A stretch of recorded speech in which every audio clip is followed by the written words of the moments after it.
Ibinalik ng Pilipinas ang 12 sa pinakamalakas nitong barkong pandigma mula sa South Korea.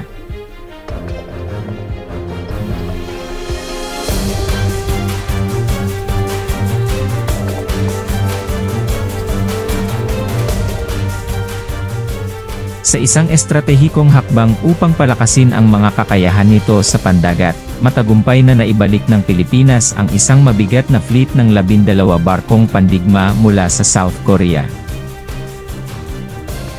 Ang makabuluhang pagkuha ay nagmamarka ng isang mahalagang sandali sa pangako ng bansa, na palakasin ang depensa nito, at igiit ang presensya nito sa pinagtatalunang karagatan ng South China Sea. Ang mga barkong pandigma, isang halo ng mga frigate at corvette, ay nakuha sa pamamagitan ng isang kasunduan sa pagtatanggol sa South Korea bilang bahagi ng programa ng modernisasyon ng Armed Forces of the Philippines, AFP. Ang inisyatiba na ito ay naglalayong i-upgrade at pahusayin ang mga kakayahan ng militar ng bansa, upang matugunan ang mga umuunlad na hamon sa seguridad sa rehiyon.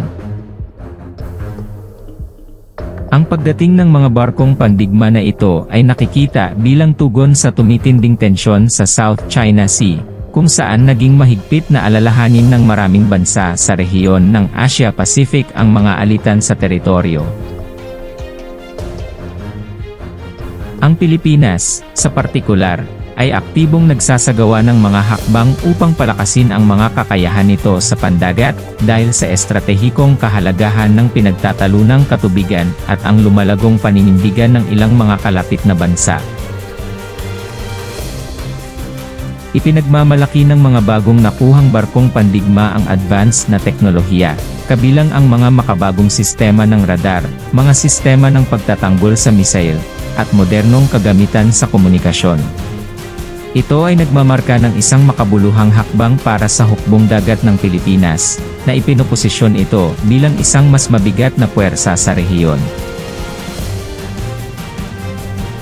Nagpahayag ng kasiyahan si Pangulong Marcos Jr., na naging isang malakas na tagapagtaguyod para sa modernisasyon ng mga kakayahan sa pagtatanggol ng bansa, sa pagdating ng mga barkong pandigma.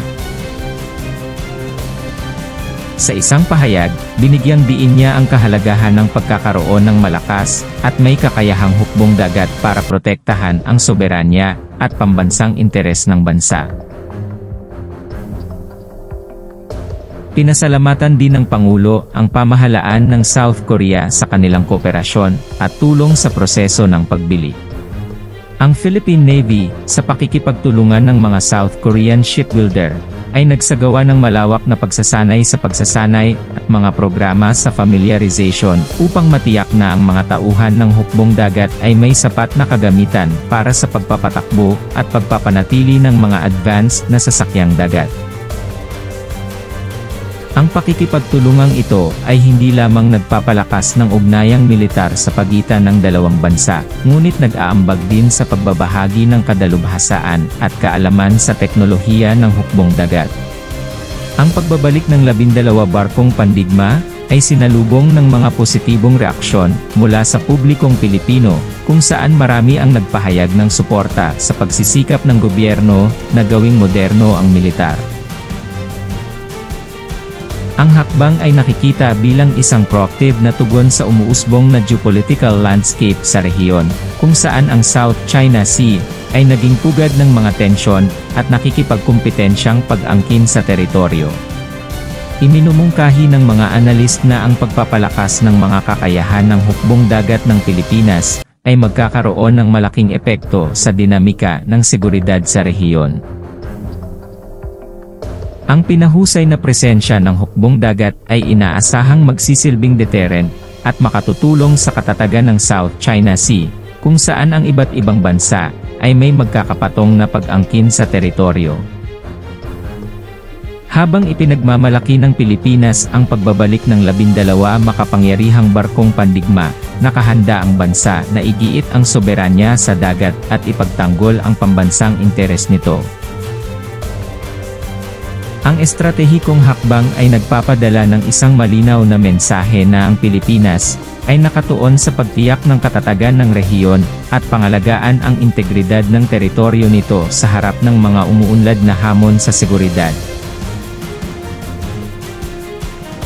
Ang pagbabalik ng 12 makapangyarihang barkong pandigma sa Pilipinas, ay nangangahulugan ng isang matapang na hakbang tungo sa pag-secure ng mga interes sa pandagat ng bansa, at igiit ang soberanya nito sa harap ng mga komplikadong geopolitical na hamon. Habang nakahanda ang mga sasakyang pandagat na maglakbay sa karagatan ng rehiyon, binibigyang diin ng estratehikong hakbang ang pangako ng Pilipinas sa pagpapanatili ng katatagan ng rehiyon, at pangalagaan ang integridad ng teritoryo nito. Ang South China Sea ay naging sentro ng tensyon, na may magkakapatong na pag-angkin sa teritoryo, na nagdudulot ng mga alalahanin sa mga kalapit na bansa. Ang Pilipinas, na kinikilala ang estratehikong kahalagahan ng rehiyon, ay gumawa ng isang maagap na diskarte, upang palakasin ang mga kakayahan nito sa hukbong dagat. Ang pagkuha ng mga advanced na barkong pandigma na ito mula sa South Korea ay hindi lamang nagpapahusay sa mga kakayahan sa pagtatanggol ng bansa, ngunit nagsisilbi rin bilang isang malinaw na hudyat ng determinasyon nitong protektahan ang mga interes nito sa pinagtatalunang karagatan. Si Pangulong Marcos Jr., isang vocal advocate para sa modernisasyon ng militar ng bansa, ay nagtaguyod sa inisyatiba.